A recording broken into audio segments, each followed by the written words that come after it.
أوثق الإيمان الحب في الله والبغض في الله. The strongest handhold of Iman is that you love for the sake of Allah and you hate for the sake of Allah. Innovations begin small. When something is small, a tiny thing that opposes the Sunnah, a person thinks it's so minor. It's a minor thing, it can pass. But slowly those minor things, they start to grow and they start to develop into something bigger. But the longer they carry on developing with you side by side, the less sensitive you become to them. And so they slowly build and build until they become major sins and innovations, and you haven't realized how serious it's become. Because when it started, you thought it was minor, it's passable, it's nothing big. My friends of mine, they don't do much. They're okay, they're decent, they don't go to the mosque often or hardly, but they're good guys. They don't drink alcohol, they don't smoke even. But then slowly what happens? Slowly now one day you're with your friends, the time of the prayer comes, they don't go. So you go. But then as time goes along, now they want to do some activity, this happens, that happens, you miss one. It's only one. By another month or two, now you're missing a few. And eventually it rubs off on you that you are in their company, you don't bother going to the mosque either. That is the way it is. Because the Prophet ﷺ has told us in the revelation that is the way it is. إِنَّ الْمَرْأَ عَلَى دِينِ خَلِيلِهِ فَلْيَنْظُرْ أَحَدُكُمْ مَنْ يُخَالِلْ. You will be upon the religion, upon the way of your beloved ones, of your companions.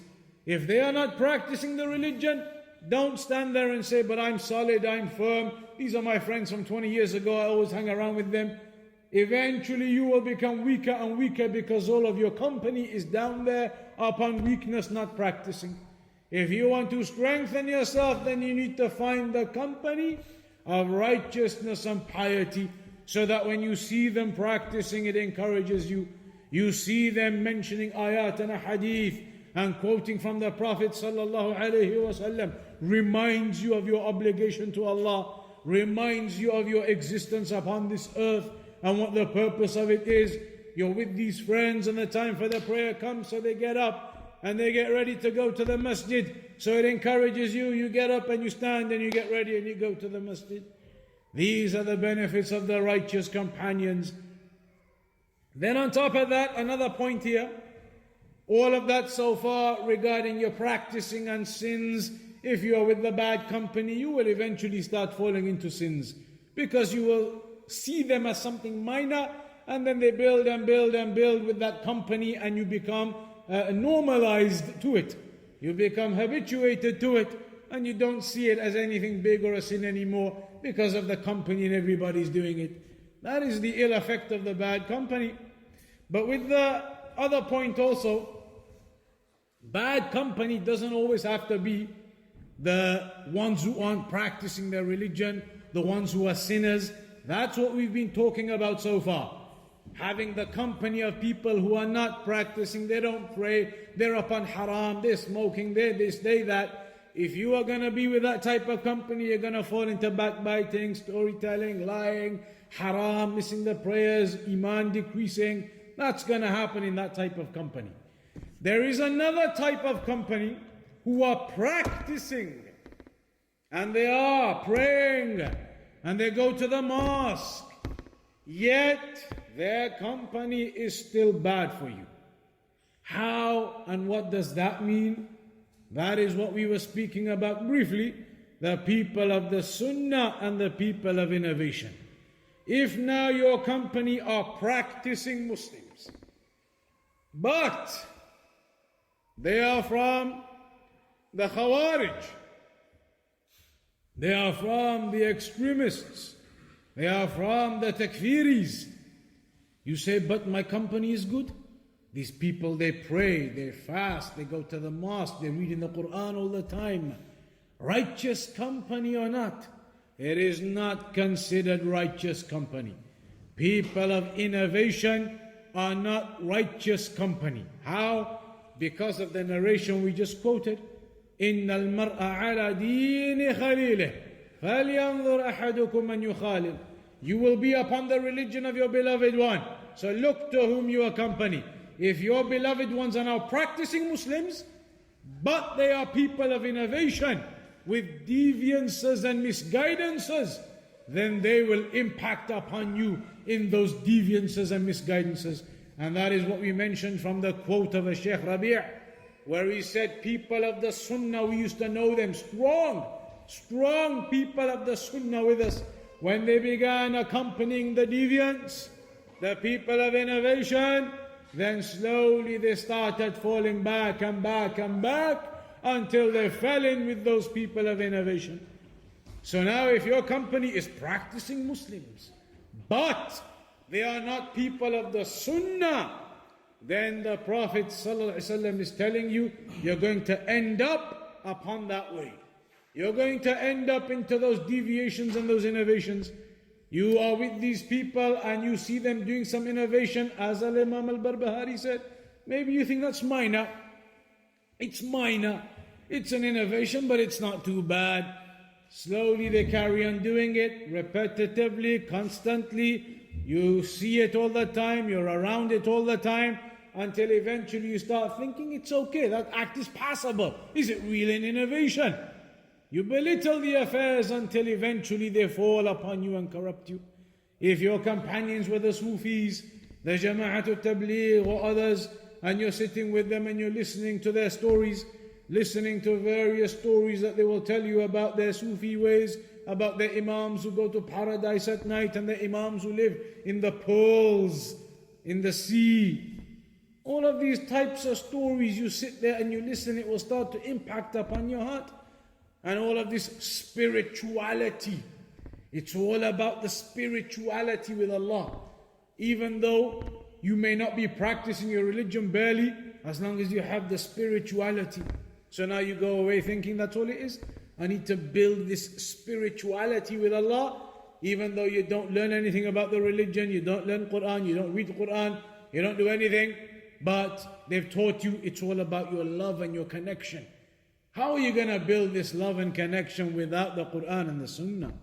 Love and connection, this love for Allah, it is through practicing and knowing the Quran and the Sunnah.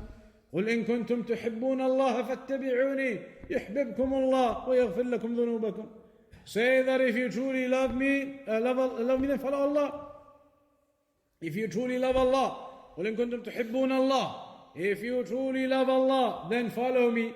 Follow the Quran, follow the Sunnah. That is the sign of your love for Allah. The sign of your love for Allah is not abandoning the Quran and the Sunnah. So now an individual, he cannot have company with the people of deviation, people of innovation, because that will slowly begin to rub on you. You see them upon certain deviances, they keep bringing certain narrations and certain evidences, often fabricated or misinterpreted. They keep bringing that upon you slowly over time. You start to think, yeah, that's okay, it's not too bad. Going out and knocking on people's doors for 3 days, it seems okay, it's giving da'wah. 40 days after that, and I'm sure I've mentioned the story about more than 40 days too. There was a man I met once in the airport, waiting for a plane. A man, old man in his 50s or 60s probably. He told me,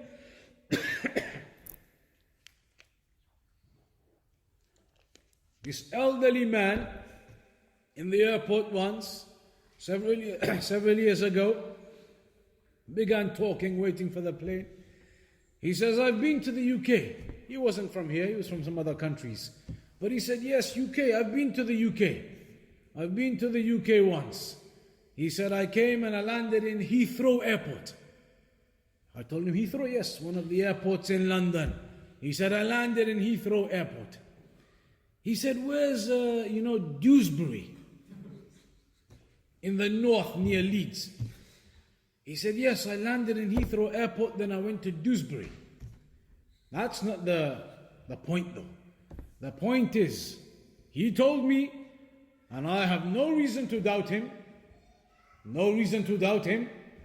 He said, I got out at Heathrow with his group of people, whoever they were, the Tabligis, etc.